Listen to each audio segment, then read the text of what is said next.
Oh, wait, you're listening? Okay. All right. Okay. All right. You're Listening to Radiolab. Radiolab. From WNYC. See? Yep. This is Radiolab. I'm Lulu Miller. A couple years ago, our producer, Annie McEwen, told the whole staff, you have to listen to this piece. It, quote, tore my heart wide open. And most of us didn't listen. We forgot to listen. We didn't. But then more recently, that piece has been winning a ton of awards. It won a Peabody Award, a Third Coast Award, which is like the Oscars of radio. And then a bunch of us started listening and passing it around and sharing it. And I listened this past weekend and I changed, is maybe how I would put it. Anyway, the piece is called Finn and the Bell. And it comes from this little podcast called Rumble Strip, which is a super independent operation. It's just one woman in a closet in Vermont. That woman's name is Erica Heilman, and she really is a treasure, a gift to this medium of ours. She listens so closely and finds her way into private places that don't always make it onto the air. And Finn and the Bell is such a powerful, multifaceted example of that. I think it's best if I don't say any more about it than that, other than that I would recommend you listen all the way to the very last second. And as Erica will tell you, this piece might not be suitable for all listeners. Welcome to Rumble Strip, I'm Erica Heilman. Fair warning, this story involves suicide. He'd write little notes to find in weird places. You know, he'd write notes on logs. So when we would, in the winter, deep in the winter, go out to get wood for the fire, there'd be like a, "Hi, Mama. I love you."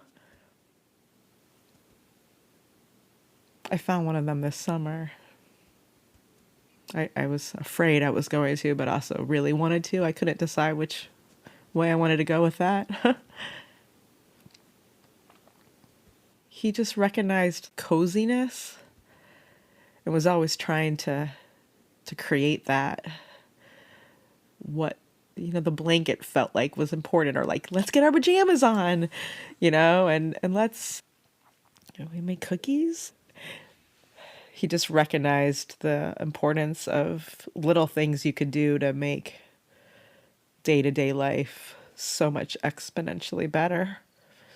And he was determined to do that all the time. He appreciated leaving the light on all night so there would be a bunch of moths in the morning. Or he appreciated a perennial garden and would say, like, look at their perennial garden, or a compost pile, a perfect song being played at the perfect time. What did he look like?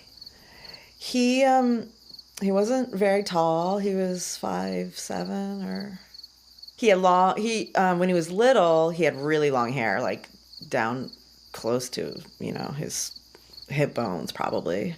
And then as a teenager, he would let it grow, down past his shoulders, cut it, let it grow long again. But then about a month before he died, he cut it. That's something I think about a lot. Yeah.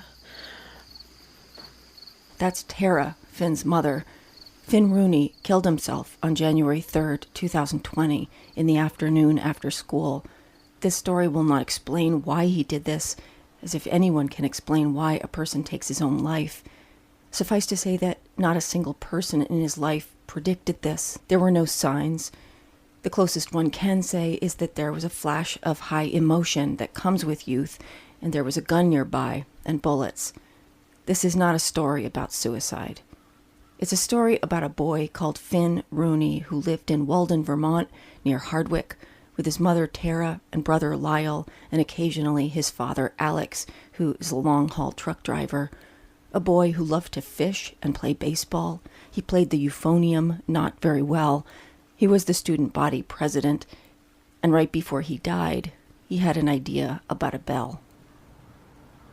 This is Finn's friend Alex talking about the town of Hardwick. Well, Hardwick's more like a, just they got pretty much everything to a certain extent. There's a couple grocery stores, but they ain't big by any means. There's a Walgreens. There's a couple banks, 2 hardware stores, gun shop, a Ford dealership. So there's not a whole lot, but it's definitely more than what Greensboro has. And what are the people like in Hardwick different from Greensboro? Well, Greensboro, they're more, I've come across from working at Willie's over here in Greensboro, the Greensboro folk are a little more high class, I guess you can call it. They have a little more, their pockets are a little deeper. They're a little more liberal, I guess you could say, but then Hardwick, just a bunch of hicks, a good share of them. Hardwick's kind of like, it's the perfect combination of hippies and rednecks. Hippie, redneck combination type of thing. This is Finn's friend Allie. For lack of a better word, like a cesspool of like hipnecks. What was Finn? Finn was a total hipneck. He was the most ideal combination of a hipneck you can get. He wasn't, because sometimes there's some that are like 70-30% hippie redneck. Finn was 50-50. He was right in the middle. If you needed him to help you weed your garden, he'd do it. If you needed him to help fix your truck, he'd do it. It was just, he was very much in the middle, could do anything you asked him to do. He partook in activities of every single crowd around. This is Mac. He was the star baseball player. He was the student council president. He liked to go and fish and hunt and work on his truck. He did everything. That's why he was friends with everybody. Again, here's Finn's mom, Tara. It's a farming community, a logging community. People have lived here for 6 generations. There's like last names that are last names, and Finn was like, how long would it take for Rooney to be like a Hardwick last name, and people were like, 200 years maybe, and so we were like, we've got our work cut out for us. So he was active in Bread and Puppet, a theater group in Glover, as a really little kid when we first moved here in 2010. He really wanted to do that, so he joined the band or he would like play in parades and stuff that first year we came. But he was also looking for establishing himself in Hardwick. And that's a different trajectory. And so he joined the volunteer fire department. He was a junior firefighter when he was, I guess that would be the first year we moved here. Butch, our neighbor, was the assistant fire chief and had been in the fire department for 50 years or something, and offered Finn to go. We had a pager. The pager would go off in the middle of the night, and Finn would get his gear on real fast and go out in Butch's truck, and Butch would take him to these fires. And he was very interested in everything. This is Butch. He paid attention to every last thing that was going on, and he wanted to learn everything that was going on. When you're out of fire, he was right there wanting to see how everything was done and why it was done. And that was him. He was 17, but his mind was, I think, way more than 17. I first met Finn. We went fishing. This is Aaron. We had our fishing spots, and people always wanted to go with us, but it was usually just a me and him thing. It was really fun going trout fishing with him because he knew the rivers pretty well. That's as much as Aaron wanted to say to me. I asked if, instead of talking, he could take me to one of their fishing spots. This is good. So this is one of me and Finn's fishing spots. Where are we? We are at one of me and Finn's fishing spots. You're not going to tell me where this is? No, I won't tell anybody where this spot is. It's me and Finn's spot.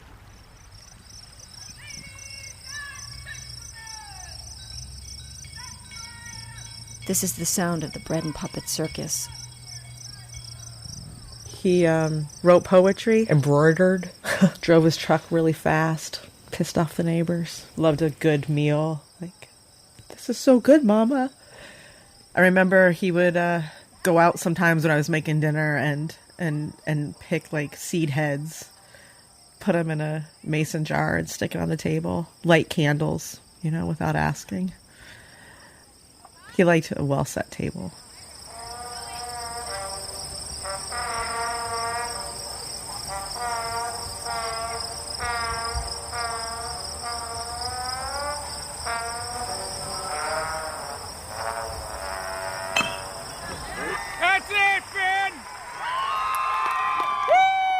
This is Mirko, Finn's baseball coach. Finn had this glove that was given to him, and during the game, the strings would break, and we'd restring it, and we're like, try to give him a glove, and he's like, Coach, this is the glove. And he had these cleats that were duct taped up. There's a new pair of cleats that were given to him. We never had metal cleats, and at this level, they can wear metal. And then I see him at practice, he's wearing his old duct tape cleats up, and I'm like, Finn, you got a new set of cleats. Coach, those are for games only. I wear those for games. So then after every game, he'd take them off and wipe them down and put them back in the box. We brought some teams in New England, and we represented Vermont, and the coaches from the other team would come up to me and say, who's that center field? If I had 9 players like that. So even coaches that never coached him could see his work ethic and his love for the game.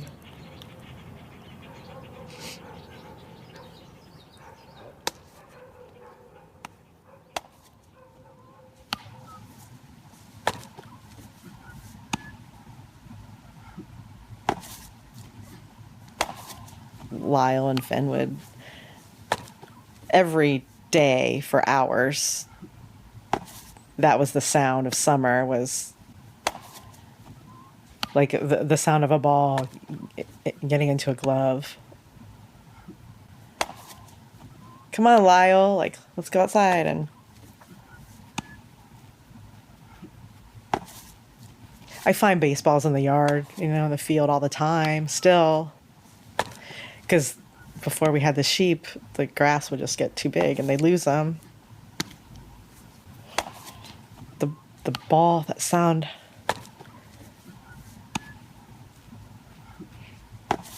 I give just about anything in the world to hear that. Yeah.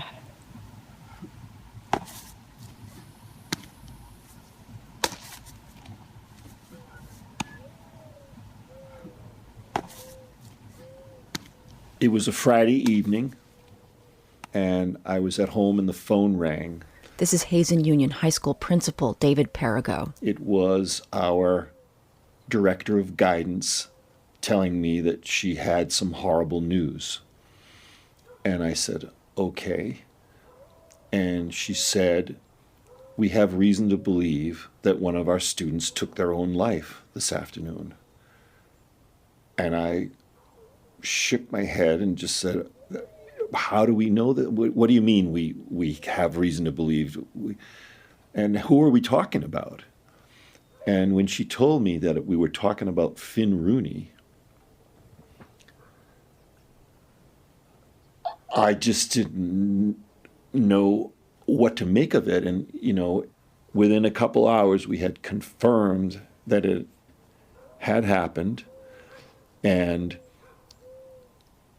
I went to bed that night thinking, I don't know what to do. I want to go to sleep and I want to wake up and I want this all to be gone.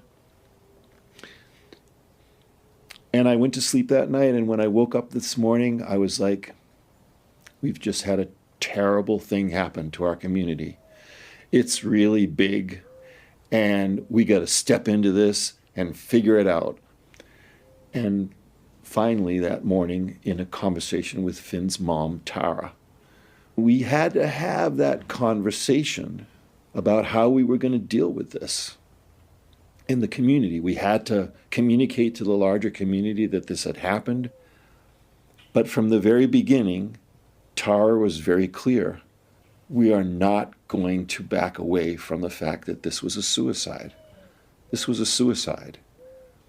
And I can't tell you how helpful that was. I mean, that lifted such a burden from our shoulders about trying to pussyfoot around some kind of gentle way of breaking this to people that was going to be half true, because everybody in this community knew exactly what had happened. And I give Finn's family enormous credit. They were generous in their grief. And that was so helpful to the rest of us who were trying to figure out, where do we fit here? Where do we fit in? People just rallied around us, like a GoFundMe and a meal train and somewhere for us to stay for a couple of weeks. Boxes of like toilet paper and like tea and bourbon, so much bourbon. And like, and Lyle plays basketball, and I went to the games, which I can't believe now because I was sort of in serious shock still then. And we would sort of walk, and there would almost be like a sea parting, but not obnoxious. Like I can't explain it. It was just like reverence almost. That's not the right word. Reverence isn't the right word. It was just care. They'd play the national anthem, which is obviously like a big thing for baseball, and I was like a mess, like sobbing every time they play the national anthem. But then whoever I was sitting by would like put their hand on my shoulder, and whether it was like a logger or like a mom or people just held us. Tom Gilbert from Black Dirt Farm set up this bonfire where he burnt rafters from his barn, like 100-year-old very special rafters, and hundreds of people from town came, and there were snow machines, and there were farmers on John Deere's singing hippie songs. And it was deep during the primaries, so politics were just really ugly at that time. Faye was so eager for that to be over, just so people could have a bonfire. He used to say, "I just wish we could all have a bonfire." And there it was. And it was really beautiful, really transcendent, and really sad. So that's Finn. When we come back, the bell.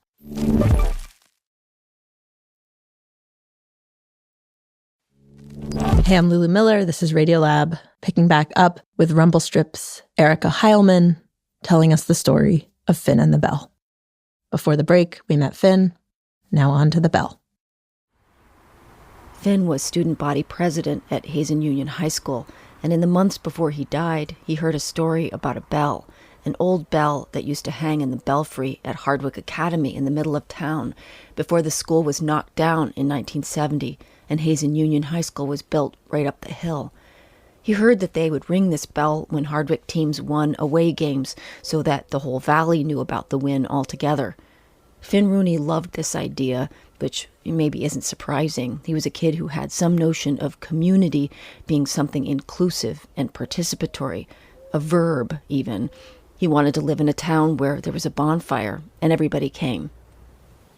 Finn was not a fan of smartphones or the internet in a lot of ways. So this was a way that people communicated that was different than posting it on Facebook. And he really loved that idea. He also thought that it could bring together different people in Hardwick. The whole election and stuff was really bumming him out, and he thought this was a way of everybody would be excited to hear the bell. So he ran for student body president, and that was sort of his main platform, was that he was going to get the bell back to Hazen. And there was, yeah! And actually everybody was like, what do you... kids didn't know about the bell, but he explained that there used to be this bell and that he was going to get the bell back, but that he also didn't want it just to be for sports, that he was going to make it like if somebody won a spelling bee or if somebody was born, that they would ring the bell. We talked about it a lot at dinner. His dad says he remembers Finn being in his truck and talking about the bell. Like it was just this thing. And so then when he died, quickly, there was a lot of talk about getting the bell. It sort of took on a life of its own. Finn passed away in early January, the first week of January. And his passing just rocked the community at a level that was inexplicable. No one would have ever believed that this could have happened to Finn. So when Finn passed, the community was in shock for quite a long time. And this memory of this dream that he had about the Hardwick Academy bell began to resonate with people. It turned out some people in town didn't want to give up the Hardwick bell, but then Dave Perigo got a call. There was another bell lying on the bank outside the Greensboro Town Hall. It was the bell from the old Greensboro School, which also had closed when the schools unionized and Hazen was built. And the people of Greensboro were glad to donate it to Hazen. The fact that he felt strong enough that Hazen's community could use a bell that would bring the school together for all of our high points, games and graduations, just to ring out. I think that's a wonderful thing, and surprisingly, no one had come up with that before. This is Greensboro Town Clerk Kim Greaves. Everybody was supportive of having our bell taken care of in a way that obviously we had not done. And I mean, it's got a wicked, beautiful tone, and I think it's going to be spectacular. As old as it is, it's an incredible tone. So it's going to, hopefully, all the games and the graduations, that'll ring forever, and it will be restored to its glory. My truck's a 83 Chevy K30. It's a single cab long bed. It's a 8-inch lift, 40-inch tires. Makes about 500 horse. I've had some transmission problems recently, but let's hope it holds together for today's mission. Finn wanted to bring this bell to Hazen, and Finn's family asked if I wanted to haul the bell with my Chevy. I mean, it is a really sharp-looking truck, but... Are you nervous? Yeah, I am. I don't know if my truck's gonna hold together. I got the whole town of Hardwick and Greensboro on my shoulders, so I don't need to mess this up by any means, but if I do, if my truck does die, then Finn would have definitely appreciated that. Okay, if you're going right around the circle and come out on the other side. Yeah. That'd be beautiful. So on a rainy day in the spring, people gathered in the parking lot at the Greensboro Town Hall for the moving of the bell. Baseball players, Butch and the Walden Fire Department, town clerks and farmers and the Bread and Puppet Band, and Alex with his enormous bright red truck.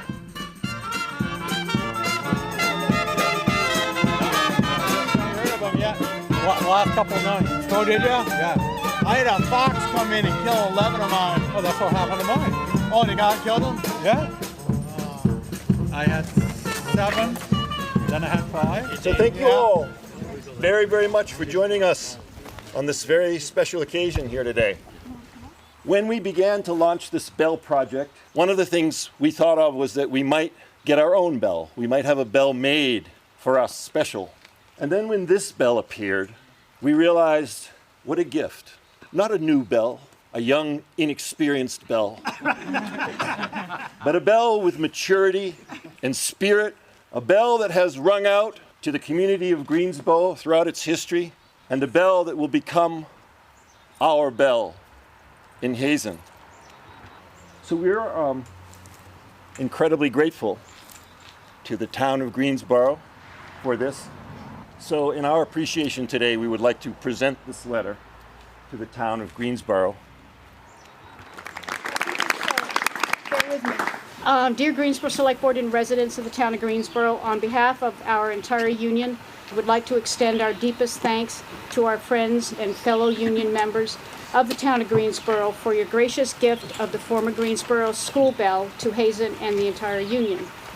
The gift has allowed us to advance a dream first articulated by our former student body president, Finn Rooney, to bring a working bell back to Hazen to once again ring out over the hills and the valleys of our community, to inform, to celebrate, to unify, and to heal, a theme that is a tremendous part of our beloved Finn's legacy. Today we plan to welcome your bell to its new life as our union's bell. We commit to caring for it in its new home and respecting its great history as it begins its new life and mission to once again and into perpetuity sound its golden tone across our beloved greater community.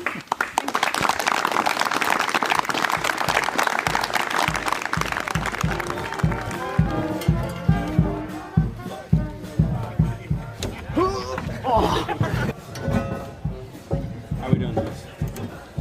Gotta bring that in a little bit towards me. There you go.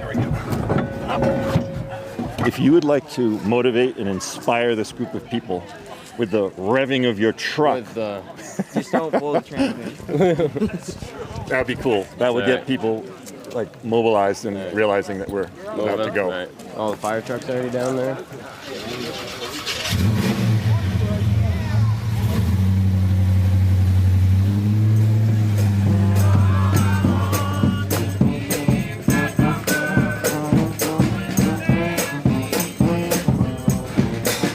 And so Alex and Lyle and a few other guys loaded the bell into the back of Alex's 83 Chevy K30, and the whole party, along with the Walden Fire Department and the Bread and Puppet Band, convoyed down to Hazen Union to deliver the bell to its next home, just like Finn wanted.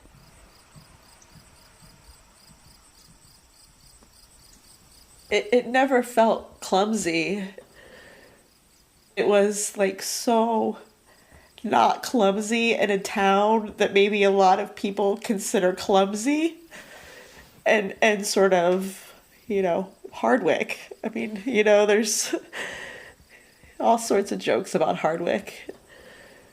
It was sort of that idea of Hardwick that was actually the most beautiful, real human experience of my entire life. I'd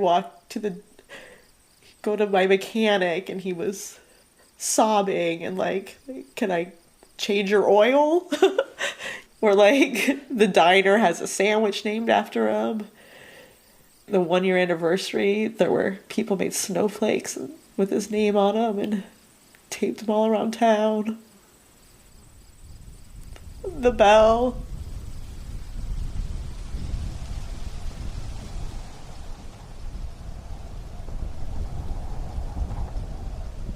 He came home. I was on the couch, and normally as soon as either of the boys come in, I would check in with them, look at their face and ask them how their day was, and they very rarely even got up the steps without us talking for 10 minutes or something about their day. But this day was different, and his dad caught him at the door. It was winter, and we needed wood for the fire, and I said, "Hey, Finn, can you grab some wood for the fire?" And he said, "Yep." And he went back outside and grabbed some wood for the wood stove, was coming in through the mudroom, and his dad said, "Hey, you want to go out to get something to eat?" And Finn said, "Nah, I'm not hungry." And he went upstairs. His dad and his brother and I were all sitting downstairs in the living room next to the chimney, and the chimney went through Finn's bedroom. So we were probably down there for 5 minutes. The sound went right down the chimney, and it took a long time to sort of, it probably was half a second, but in my head I knew. Then we all started screaming pretty much, except Lyle. He was just standing there and I'm just gonna go get Butch. Butch will know what to do. He's on the fire squad and I went outside. It was snowing. It was beautiful. I put on whichever boots I could find. They were mismatched and like one was Finn's and one was Lyle's, like Boggs. And they were both left feet. and I it was like I was watching it all. I can't explain, but not what, like it's not that I wasn't present. I was like fully present, but also like watching it at the same time. I don't know if that makes any sense, but I got to their barn. They have this big floodlight on their house. I got there and it was snowing, and you know, sometimes when you look up at a light and it's snowing, it's like so beautiful. And I stopped screaming. I'd been screaming this whole way. And I looked up at that light and it was snowing, and it felt like there was no time, like at all, like, and the whole life flashing before your eyes thing. I guess there was a part of that because I could see Finn at all of his ages all at once, and me all at once, and like everybody I'd ever met all at once. I mean, it sounds so, but like, you know, like volcanoes and like dinosaurs and the Big Bang, seasons like rapidly changing, you know, like me getting old without him being old, like it kind of was like me, Finn, and God. I'd say that's the best way I've ever described it. And I felt like Finn was like gathering like all of what was left of him, like the energy that was still like all like everywhere, because he was just such a big person. And I was like sort of waiting kind of patiently almost for it to all like gather. And then it was like zzz, like it just sort of got in me somehow is how I felt it. I you know, I've explained this like very few times, but it was like infinite compassion for like every single person that had ever lived, like including me and including Finn for doing this. I remember saying out loud, "Oh." Like I understood for just a second there, like why we were alive. And it felt like it was for each other.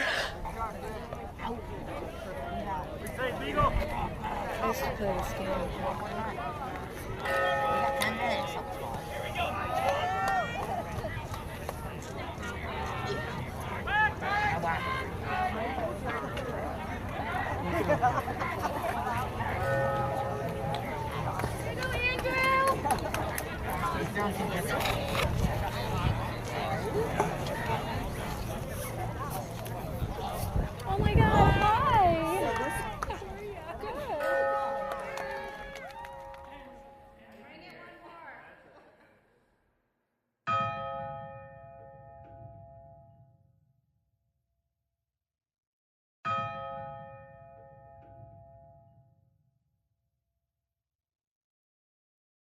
Lulu here again. It has been about 1.5 years since the bell first went up. And Tara says it's been rung anytime a high school soccer team or baseball team or any of the teams win a game. It rings for parades. She says anytime she hears it as she's downtown going about her life, she feels, quote, joy and sorrow all mixed together. She says it feels like a hug from Finn.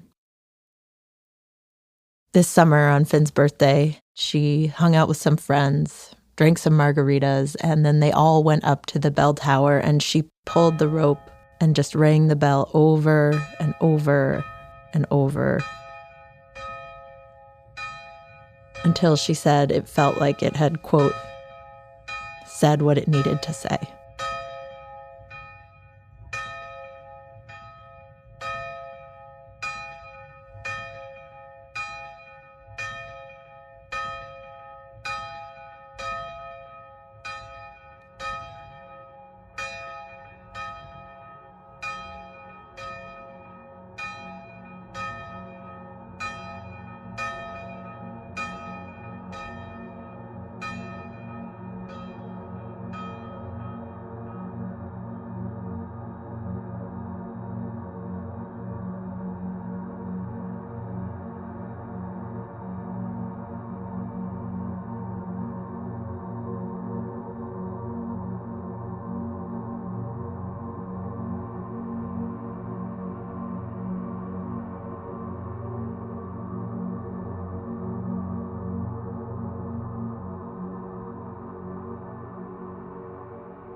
Finn and the Bell was produced by Erica Heilman, with thanks to Claire Dolan, Tobin Anderson, Amelia Meath, and of course, Tara Reese and all of Finn's family and friends.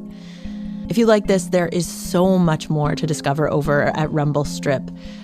There's actually a kind of sequel to Finn and the Bell that is called Civic Standard, which is about this kind of community center / party palace that Tara and her friend Rose Friedman put together to try to carry forward Finn's dream of community mending by having fun.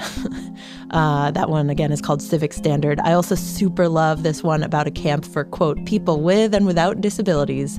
That one's called Camp Zeno. Rumble Strip is a member of Hub and Spoke, a collective of independent podcasts from around the country. Thanks so much for listening. Catch you next week. Radiolab was created by Jad Abumrad and is edited by Soren Wheeler. Lulu Miller and Latif Nasser are our co-hosts. Dylan Keefe is our director of sound design. Staff includes Simon Adler, Jeremy Bloom, Becca Bressler, Rachel Cusick, Ketty Foster Keys, W. Harry Fortuna, David Gable, Maria Paz Gutierrez, Sindhu Nyanasambadam, Matt Kilty, Annie McEwen, Alex Neeson, Sarah Kari, Anna Roscoet Paz, Alyssa Jung Perry, Sarah Sandback, Ariane Wack, Pat Walters, and Molly Webster. Fact checkers are Diane Kelly, Emily Krieger, and Natalie Middleton. Hi, this is Tamara from Pasadena, California. Leadership support for Radiolab science programming is provided by the Gordon and Betty Moore Foundation, Science Sandbox, a Simons Foundation initiative, and the John Templeton Foundation. Foundational support for Radiolab was provided by the Alfred P. Sloan Foundation.